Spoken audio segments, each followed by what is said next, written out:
नमस्कार शेतकरी मित्रांनो, नानाजी देशमुख कृषी संजीवनी योजना प्रकल्प 2.0 सुरू झालेली आहे. त्यासाठी अर्ज भरणे सुद्धा सुरू झालेले आहे. आता यामध्ये जी जी काही गावं असतील त्या गावांना या माध्यमातून वेगवेगळी साधनं आपल्या शेतीसाठी, शेतकऱ्यांच्या जे काही जीवनमानात चांगला बदल घडवण्यासाठी या योजनेचा उद्देश आहे.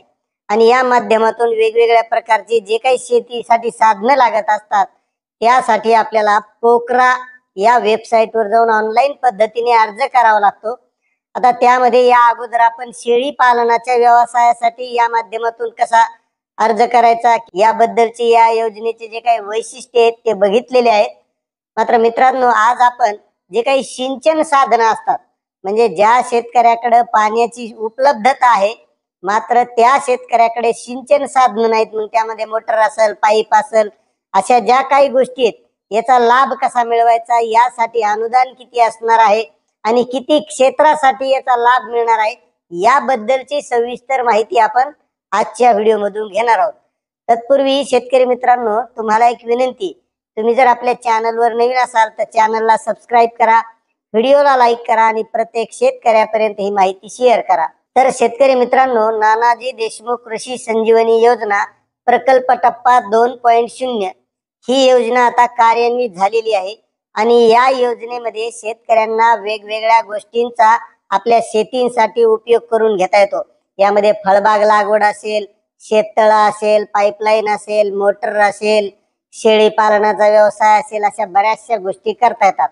मात्र यामध्ये आपल्याला ज्या शेतकऱ्यांकडे पाण्याची उपलब्धता आहे मात्र त्या शेतकऱ्याकडे सिंचनाची साधनं नाहीत, मग त्यामध्ये विद्युत पंप असेल 10 HP पर्यंतचा, त्यानंतर SDP पाईप असेल, डिझेल इंजिन असेल, PVC पाईप असेल, अशा ज्या काही संसाधनं गोष्टी लागतात तर त्यासाठी किती प्रकारचं अनुदान मिळतं, किती टक्के अनुदान असतं, त्यासाठी किती क्षेत्र असणं आवश्यक असतंय, ही सगळी माहिती आपण बघणार आहोत.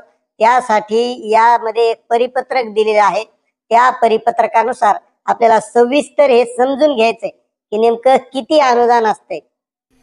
तर शेतकरी मित्रांनो, हे पत्रक आहे 28/10/2025 रोजीचं.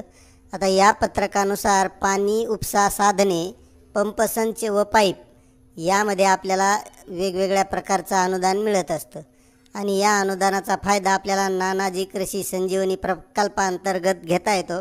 आता याचं उद्दिष्ट मुळं असे आहेत की नानाजी देशमुख कृषी संजीवनी प्रकल्पामध्ये समावेश करण्यात आलेल्या गाव समूहातील अनुसूचित जाती, अनुसूचित जमातीतील शेतकऱ्यांना हवामान बदलामुळे उद्भवलेल्या परिस्थितीशी जुळवून घेण्यास सक्षम बनविणे, पाणी उपसा साधनांचा वापर करून संरक्षित सिंचनाची सोय निर्माण करणे. आता लाभार्थी निवडीचे निकष असे आहेत की प्रकल्पांतर्गत सदर घटकासाठी फक्त अनुसूचित जाती व अनुसूचित जमातीतील 5 हेक्टरपर्यंत जमीन धारणा असलेले शेतकरी पात्र असतील. सदर घटकाचा लाभ कुटुंबातील एकाच व्यक्तीला देता येईल. ज्या शेतकऱ्याकडे सिंचनासाठी पाणी उपलब्ध आहे परंतु पाणी उपसा साधनाअभावी पीक उत्पादनात घट येते, अशा शेतकऱ्यांना लाभ देण्यात येईल.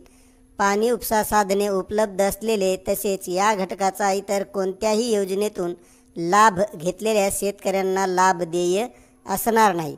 आता यासाठी जे काही अर्थसहाय्य असतं तर ते असं असतं मित्रांनो की नानाजी देशमुख कृषी संजीवनी प्रकल्पांतर्गत राबविण्यात येणाऱ्या पाणी उपसा साधने अंतर्गत विद्युत पंप संच, डिझेल इंजिन पंप संच व पाईप या घटकासाठी अनुज्ञेय अनुदानाचा तपशील असा आहे. त्यामध्ये विद्युत पंप 10 HP पर्यंत, डिझेल इंजिन 10 HP पर्यंत, प्रचलित आर्थिक मापदंडांच्या किंवा प्रत्यक्ष होणाऱ्या खर्चाच्या 90% किंवा 40,000 रुपये प्रति पंप संच यापैकी जे कमी असेल ते. आणि पाईपसाठी SDP pipe, PVC pipe, SDP laminated, प्रचलित आर्थिक मापदंडांच्या किंवा प्रत्यक्ष होणाऱ्या खर्चाच्या 100% किंवा 30,000 यापैकी जे कमी असेल ते अनुदान या माध्यमातून मिळत असतं. आता यासाठी एक सर्वसाधारण सूचना अशा आहेत: शेतकऱ्यांना पंप संच व पाईप या दोन्ही घटकांचा लाभ घेण्यासाठी मुभा राहील. शेतकऱ्यांना सदर घटकांतर्गत खालीलप्रमाणे नमूद तिन्ही प्रकारच्या पाईपपैकी कोणत्याही एका प्रकारचा पाईप घेता येईल. त्यामध्ये PVC पाईप, HDPE पाईप आणि HDPE लॅमिनेटेड पाईप. आता ही पाईपचे प्रकार जे आहेत ते त्यामध्ये प्रचलित आर्थिक मापदंड असा आहे की HDPE पाईपसाठी 100 रुपये प्रति मीटर, PVC पाईपसाठी 70 रुपये प्रति मीटर आणि HDPE लॅमिनेटेड पाईपसाठी 40 रुपये प्रति मीटर. शेतकऱ्यांना त्यांच्या पसंतीनुसार 63 mm, 75 mm, 90 mm व्यासाचे पाईप घेता येतील. सिंचनासाठी ISI मानांकित पाईपची शेतकऱ्यांनी त्यांच्या पसंतीनुसार खरेदी करावी आणि पाईप खरेदी केल्यानंतर शेतकऱ्यांनी प्रत्येक पाईपवर शेतकऱ्याचे नाव, प्रकल्पाचे नाव, वर्ष टाकणे बंधनकारक आहे.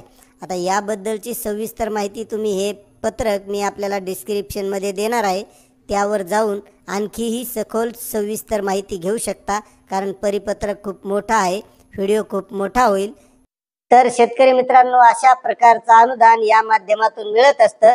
त्यामुळे या योजनेमध्ये जी गावं असतील त्या प्रत्येक गावाला या योजनेचा लाभ मिळवता येणार आहे आणि त्यासाठी आपण ऑनलाईन पद्धतीने अर्ज करायचा किंवा आपल्या कृषी सहाय्यक किंवा आपल्या गावातील सरपंच यांच्याशी संपर्क साधून या योजनेचा संपूर्ण लाभ मिळवायचा आहे. आणि हे जे परिपत्रक आहे हे जर तुम्हाला सविस्तर वाचायचं असेल तर याची लिंक आपल्या डिस्क्रिप्शन मध्ये दिलेली आहे. त्या लिंकवर जाऊन याचा सविस्तर अभ्यास करून या योजनेचा लाभ घ्यायचा आहे.